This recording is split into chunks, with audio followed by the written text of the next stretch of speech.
everyone, Kyoshi Allie Alberigo here from Long Island Ninjutsu Centers. And at first I wanted to thank you for being a part of my YouTube page. I wanted to say that I'm honored. I'm happy that you're here. Thank you for becoming a member. And also thank you to all those people that have helped me reach higher levels of membership by recommending me to their friends. Anyway, my thought of the day is this. I want to ask you all as martial artists or martial art enthusiasts or people who are just looking to improve themselves in any way, shape, or form, what are you going to do this week to make your life better? What is it you're going to do to help touch someone else's life? Maybe possibly change somebody's life by simply just telling them that, they're great people, that they should have a nice day, or they look nice. Something simple is what will change someone's life forever. You never know what a person's going through. We really never know what a person is feeling inside.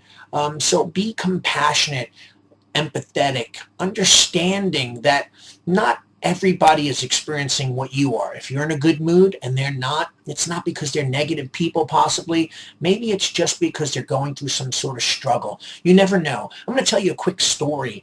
I had this in my first book, Beginner's Guide to Ninpo. I may have, and I don't remember now if I put it into my newer book, the 21st Century Ninjutsu. This is a story about a guy who was on a train heading home on the railroad with his 3 children. Sitting next to him on the train was a person trying to read a newspaper. What happened was this person was disturbed reading the newspaper by this other gentleman's children. The children were unruly. They were running throughout the train, making noise, carrying on.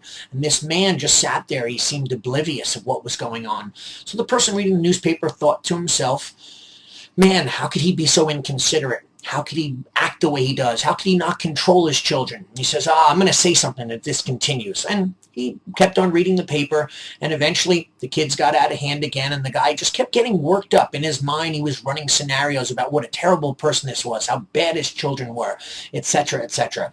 Finally, at some point, he then got so furious, closed his newspaper, turned to the gentleman and said, don't you control your children? What's going on? And the guy stood there, kind of catatonic, just looking off into space.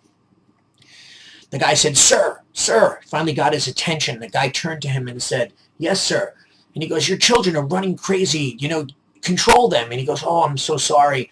I'm kind of in a daze right now. I just got back from the hospital, and the children got to witness their mom pass away from breast cancer. And the gentleman, of course, who was angry, all of a sudden his anger dissolved into compassion and to empathy. And then he asked the gentleman what he could do to help.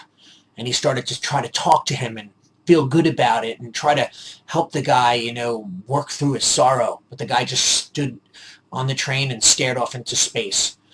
So the moral of the story is, of course, that we have to always remember that the people out there that we see may not be acting a specific way because it's offensive to us or they're doing something intentional. We may never know what's going on in their lives. And really the question is, and my yoga teacher, Swami Boaji, who passed away about 1.5 years, 2 years ago, had once said to me, in 5 days, what is it all going to matter? In a year, what is it going to remember? What is it going to matter? Are you even going to remember this? So anyway, my lesson of today for all you ninjutsu enthusiasts and martial artists out there, and just people who want to improve their lives, is look at the world differently and try to live a much more compassionate and empathetic lifestyle. If you're a martial artist, yes, we train for combat and we train for the day that we have to use our skill, but every single day we live this life of compassion, and that is the ninja heart. Tanimura Sensei, who when I was training with him would say, Kajo Waraku, to have the heart of a flower.